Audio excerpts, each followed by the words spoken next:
Yes madam, 73 ನೀವು NSD finish ಮಾಡ್ತೀರಾ, ವಾಪಸ್ ಬೆಂಗಳೂರು ಬರ್ತೀರಾ.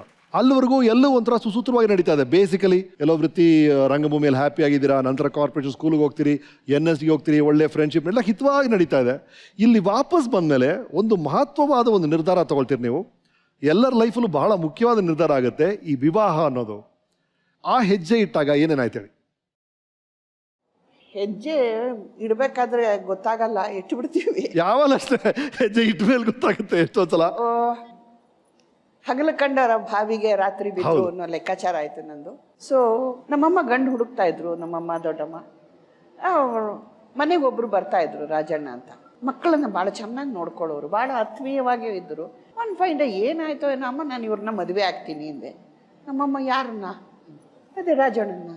ರಾಜಣ್ಣನ ಮದುವೆ ಆಗ್ತೀಯಾ? ಯಾಕೆ? ಒಳ್ಳೆ ವ್ಯಕ್ತಿ ಅನಿಸುತ್ತೆ, ಸ್ವಲ್ಪ ಯೋಚನೆ ಮಾಡೆ, ಆ ವ್ಯಕ್ತಿಗೆ ಏನು ಕೆಲಸ ಇಲ್ಲ, ಅವ್ರು ಕಾರ್ಡ್ಸ್ ಆಡೋದು ಅಷ್ಟೇನೆ ಅಂದರು. ಇಲ್ಲಮ್ಮ ನೋಡ್ಕೋತಾರೆ ಅನಿಸುತ್ತೆ, ಎಲ್ಲರನ್ನೂ ಪ್ರೀತಿಯಾಗಿ ಮಾತಾಡಿಸ್ತಾ ಇದ್ದಾರೆ. ನೀನು ನಾಣೆ ಬರ ಅಂದರು. ಮದುವೆ ಮಾಡಿದ್ರು ಅಷ್ಟೇ. ಮದುವೆ ಮಾಡಿದ್ರು. ಅವರೊಂಥರದಲ್ಲಿ ಜೀವನ. ಮದುವೆ ಆದ ಮೇಲೆ ಪ್ರತಿ ದಿನಾನೂ ನಾನು ಅವ್ರ ಜೊತೆಲಿದ್ದೆ, ಇವ್ರ ಜೊತೆಲಿದ್ದೆ, ಇದನ್ನೇ ಆಗೋಯ್ತು ನನ್ನ ಜೀವನ. ಅನುಮಾನ. ಸೊ ಮನೆಗೆ ಬೀಗ ಹಾಕ್ಕೊಂಡು ಹೊರಟೋಗೋರು. ನೀವು ಒಳಗಿದ್ದಾಗ ಒಳಗಡೆ ನಮ್ಮಮ್ಮನ ಕೂಡ ಹಾಕ್ಬಿಟ್ಟು ಹೊರಗಡೆ ಬೀಗ ಹಾಕ್ಕೊಂಡು ಹೊರಟೋಗೋರು. ಕೊನೆಗೆ ಎಷ್ಟು ಮನುಷ್ಯತ್ವ ಅನ್ನೋದು ಇರಲಿಲ್ಲ ಆ ವ್ಯಕ್ತಿಗೆ ಅಂತಂದರೆ, ನಾನು 9 ತಿಂಗಳಾಗಿತ್ತು, ಹೆರಿಗೆ ಸಮಯ ಬಂದಿತ್ತು, ಡಿಹೈಡ್ರೇಷನ್ ಆಗ್ತಾಯಿತ್ತು ನನಗೆ. ಹಾಸ್ಪಿಟ್ಲಿಗೆ ಹೋಗ್ಬೇಕು, ಎದ್ದೋಳು ಅಂತಂದ್ರು ಎದ್ದೋಳಿಲ್ಲ. ಕೊನೆಗೆ ನಮ್ಮಮ್ಮ ನಮ್ಮ ದೊಡ್ಡಮ್ಮ ಇಬ್ಬರು ನನ್ನನ್ನು ಬಿಂದು ನರ್ಸಿಂಗ್ ಹೋಮ್ಗೆ ಅಡ್ಮಿಟ್ ಮಾಡಿ, ಮಗು ಹೊಟ್ಟೆ ಒಳಗಡೆ ತಿರುಗಿಕೊಂಡು ಅದನ್ನು ಫೋರ್ಸಿಪ್ಸ್ ಎಲ್ಲ ಹಾಕಿ ತಿರುಗಿಸಿ ಮಗುನ ಹೊರಗಡೆ ಎಳೆದ್ರು. ಅವಳೇ ಸುಷ್ಮಾ. ಮಾರನೇ ದಿವಸ ಬೆಳಿಗ್ಗೆ ಏನಾಯಿತು, ಹೆರಿಗೆ ಆಯಿತಾ? ಆಯಿತು ಅಷ್ಟೇ. ಸರಿ, ಬೇರೆ ಮನೆ ಮಾಡಬೇಕು ಅಂದರು. ಬೇರೆ ಮನೆಗೆ ಹೋದ್ವಿ. ಹುಟ್ಟ ಬಟ್ಟೆಲಿಗೆ ಹೋದೆ. ಓಂಪುರಿ ಬಂದರು. ಸೊ ಅವರು ಅವತ್ತಿನ ದಿವಸ ಅದೇನೋ ಅವರ ಅದೃಷ್ಟನೋ ನನ್ನ ದುರಾದೃಷ್ಟನೋ ಬೀಗ ಹಾಕಿರಲಿಲ್ಲ. ಓಂಪುರಿನೂ ಬಂದರು, ಮಾತಾಡಿದ್ರು. ಮಗುಗೆ ಅಂತ ಒಂದು ಪುಸ್ತಕ, ನೋಡು ಮಗುನ ಹೆಂಗೆ ನೋಡ್ಕೊಳ್ಳೋದು ಅಂತ ಹೇಳಿ ಒಂದು ಪುಸ್ತಕ ಕೊಟ್ಟರು. ಅವರಿಗೆ ಅಂತ ಒಂದು ಸಿಗರೇಟ್ ಡಬ್ಬ ಕೊಟ್ಟರು. ಕಾದರು. ಫೋನ್ ಮಾಡಿದ್ದೆ ಲ್ಯಾಂಡ್ಲೈನಿಂದ, ಓಂಪುರಿ ಬಂದಿದ್ದಾರೆ, ಬನ್ನಿ, ಮದುವೆಗೆ ಬರಬೇಕಾಗಿತ್ತು, ಅವ್ರು ಬಂದಿಲ್ಲ, ಈಗ ಬಂದಿದ್ದಾರೆ, ಹ್ಞೂ ಬರ್ತೀನಿ ಅಂತ.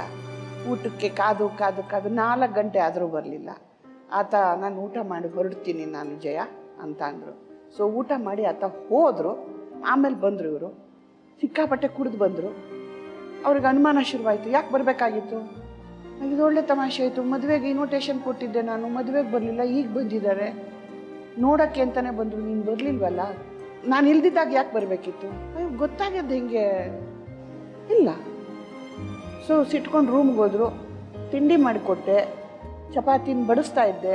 1 ಆಯಿತು, 2 ಆಯಿತು, ಬಿಸಿ 12 ಗಂಟೆ ಆಗಿದೆ ರಾತ್ರಿ. ಬಿಸಿ ಚಪಾತಿ ಮಾಡ್ತಾನೇ ಇದ್ದೀನಿ, ಪೇರಿಸ್ತಾನೇ ಇದ್ದೀನಿ, ತಿಂತಾ ಇಲ್ಲ. ಯಾಕೆ ತಿಂತಾ ಇಲ್ಲ ಅಂತಂದರೆ ಸಿಕ್ಕಾಪಟ್ಟೆ ರೇಗಿದ್ರು. ನಮ್ಮಮ್ಮನ ಹತ್ರಕ್ಕೆ ಹೋಗಿ ಏನೇನೋ ಚಾಡಿ ಹೇಳಿದ್ರು ನನ್ನ ಮೇಲೆ. ನಮ್ಮಮ್ಮ ಅವತ್ತೇ ವಾಕಿಂಗ್ ಸ್ಟಿಕ್ ತಗೊಂಡು ನನಗೆ ಚೆನ್ನಾಗಿ ಹೊಡೆದ್ಲು. ಏನು ಮಾಡಿದೆ ರಮೇಶ್ ಅವ್ರಿಗೆ, ನಾನು ಯಾರಿಗೆ ಅಂತ ಹೇಳ್ಕೊಂಡು ಹೊಡೆಸ್ಕೊಂಡೆ. ಅಮ್ಮ ನಾನೇನು ಮಾಡಿಲ್ಲಮ್ಮ. ಬೆಳಕರಿತು. ಮತ್ತೆ ಹೋದರು. ಅಮ್ಮ ಇದ್ದಿದ್ದು ನಾನು ಹೊರಡ್ತೀನಿ, ನಾನು ಇರಲ್ಲಪ್ಪ ಇಲ್ಲಿ, ನಾನು ಹೊರಡ್ತೀನಿ, ಗಾಂಧಿನಗರಕ್ಕೆ ಹೊರಡ್ತೀನಿ. ಸರಿ, ಬೀಗ ಹಾಕಲಿಲ್ಲ. ಹೋದ್ರು ಅವರು. ನಮ್ಮಮ್ಮ ನಾನು ಹೊರಡ್ತೀನಿ ಜಯ ಅಂದರು. ನಾನು ಬರ್ತೀನಿ ನಿನ್ನ ಜೊತೆ, ನಾನು ಇಲ್ಲಿರಲ್ಲ ಅಂಥೇಳಿ ಹುಟ್ಟ ಬಟ್ಟೆಯಲ್ಲಿ ಮಗುನೂ ಕರ್ಕೊಂಡು ಬಂದೆ. ಆಮೇಲೆ ಡಿವೋರ್ಸ್ ಆಯಿತು. ಕೋರ್ಟಲ್ಲಿ ಕೇಳಿದ್ರು, ಏನಪ್ಪ ಅವಳನ್ನೇ ಕೇಳಿ ಅಂದರು. ನಾನು ಎಲ್ಲ ಹೇಳಿ ಮತ್ತೆ ಅವ್ರನ್ನ ಕೇಳಿ ಇದ್ದೆ. ಏನು ಕೇಳಿದ್ರು ಹೇಳ್ತಾ ಇರಲಿಲ್ಲ. ಈಗಿಂದ ನಾನೇನು ಮಾಡಿಲ್ವಲ್ಲ. ಕೊನೆಗೆ ಏನಮ್ಮ ನಿನಗೆ ಜೀವನಾಂಶ ಏನಾದರೂ ಬೇಕಾ ಅಂದರು. ನನ್ನನ್ನು ಬಿಟ್ಬಿಟ್ರೆ ಸಾಕು, ನನಗೇನು ಬೇಡ ಅಂತ ಹೇಳಿ ಬಿಡುಗಡೆ ತಗೊಂಡೆ. ಬಂದೆ. ವೈರ್ ಬ್ಯಾಗ್ ಹಾಕ್ತಾಯಿದ್ದೆ. ಅಮ್ಮನೂ ಹಾಕಿ ಕೊಡೋರು. ಅದರಿಂದ ನಾನು ಸಂಪಾದನೆ ಮಾಡಿ ನನ್ನ ಮಗುಗೆ ಹಾಲಿನ ಡಬ್ಬ ಅಮೂಲ್ದು, ಅದಕ್ಕೇನೆ ಅವಳಿಗೆ ಅಮ್ಮು ಅಂತ ಹೆಸರಿಟ್ಟಿದ್ದೆ.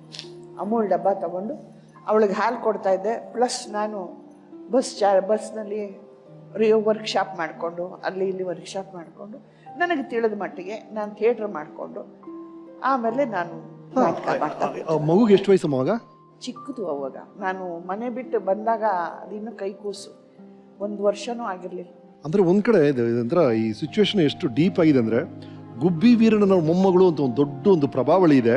ಆ ಪ್ರಭಾವಳಿನ ನಾನು ಒಂದ್ ಕಡೆ ಅದ್ರದ್ದು ಅಲ್ಲಲ್ಲ, ಅಷ್ಟು ದೊಡ್ಡ ಹೆಸರಿದೆ ನಿಮ್ ಹಿಂದೆ, ಆದ್ರೆ ನಿಮಗೆ ಕೈಯಲ್ಲಿ ಕೆಲಸ ಇಲ್ಲ ಅಂತ ಹೇಳ್ತೀರಿ. ಗಂಡ ಬಿಟ್ಟು ಹೋಗಿದ್ದಾನೆ, 1 ವರ್ಷದ ಮಗು ನಿಮ್ ಕೈಯಲ್ಲಿದೆ, ಅಮ್ಮನಿಗೆ ಕಾಲ್ ಸರಿ ಇಲ್ಲ, ನಡಿಯಕ್ಕಾಗಲ್ಲ, ನೀವು ಬೆಂಗಳೂರು ಬಿಟ್ಟು ಹೊರಡ್ತೀರಿ. ಈ ಸಿಚುವೇಶನ್ ಕಲ್ಪಿಸ್ಕೊಳ್ಳೋಕೆ ಎಷ್ಟು ಕಷ್ಟ ಆಗ್ತಿದೆ ರೀ.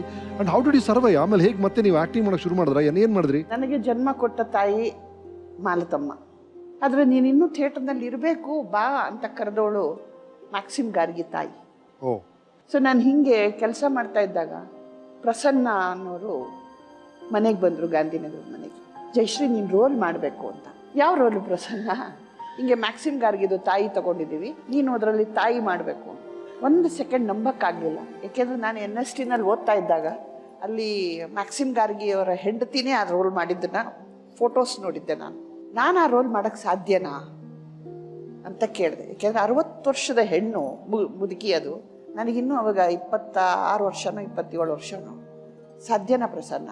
ಮಾಡೋಕ್ಕಾಗತ್ತಾ ಬಿಡುತ್ತಾ? ಅದಾದಮೇಲೆ ನೀನು ಮಾಡ್ತೀಯಾ ಅಷ್ಟು ಹೇಳು, ಮಾಡ್ತೀನಿ, ನಿನಗೆ ನಂಬಿಕೆ ಇದ್ರೆ ನಾನು ಮಾಡ್ತೀನಿ. ಸೊ ಮ್ಯಾಕ್ಸಿಮ್ ಗಾರ್ಗಿದು ರೋಲ್ ನಾಟಕದಲ್ಲಿ ತಾಯಿ ಪಾತ್ರ ಮಾಡಿದಿರಿ. ತಾಯಿ ಪಾತ್ರ ಮಾಡಿದೆ.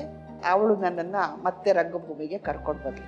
ಅಲ್ಲಿಂದ ನನಗೆ ಮತ್ತೆ ಪ್ರವೇಶ ಆಯಿತು. 4 ವರ್ಷದವಳಾಗಿದ್ದಾಗ ಬಂದವಳು, ಮದುವೆ ಆದಮೇಲೆ ಆಚೆ ಹೋದೆ.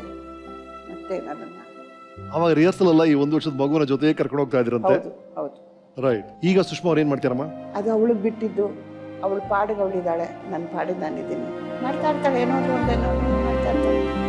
ಭಾಳ ಒಳ್ಳೆ ಆಕ್ಟ್ರೆಸ್ ಮಾಡ್ತಾಳೆ. ಹೌದೌದು, ನನ್ನ ಜೊತೆ ಒಂದು ಫಿಲ್ಮ್ ಮಾಡಿದ್ರು, ಉಲ್ಟಾ ಪಲ್ಟಾ ಅಂತ. ಹೌದು, ಅದಲ್ಲ ನಾನು ಹಾಡಿದ್ದೀನಿ. ಹೌದು ಹೌದು ಹೌದು. S. Entry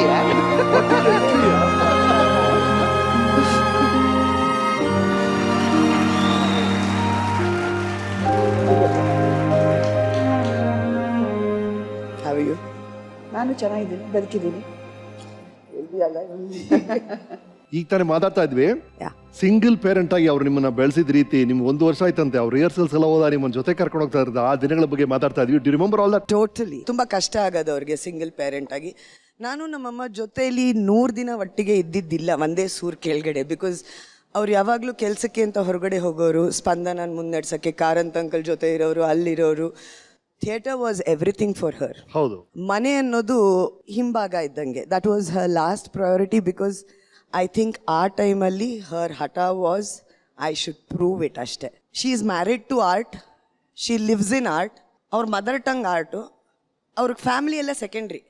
okay. That is how dedicated she is to art. ಅಂದರೆ ಅವ್ರಿಗೆ ಫಂಕ್ಷನ್ಗೆ ಹೋಗೋದಕ್ಕಿಂತ ರಿಹರ್ಸಲ್ಗೆ ಹೋಗಬೇಕು. She was very dedicated. And ಆ ಎರಾಲಿ ಆ ಥರ ಪೈಪೋಟಿ ಬಿದ್ದು ಭುಜ ಕೊಟ್ಟು ಕೆಲಸ ಮಾಡುವಂಥ ಹೆಂಗಸರು ಕಮ್ಮಿ ಇದ್ರು.